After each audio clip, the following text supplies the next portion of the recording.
Ah, Tamires, é proibido ter casa? Não. É proibido sonhar em ter uma vida estável? Não. Você pode conquistar, enquanto você estiver aqui na terra, você pode conquistar sim o melhor dessa terra. Mas os teus olhos e o teu coração não pode estar preso a ela. Os teus olhos e o teu coração tem que estar preso ao céu, à presença do Espírito Santo.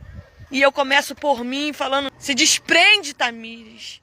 Se desprende, Tamires, das coisas terrenas. Se desprende, Tamires, das coisas dessa terra.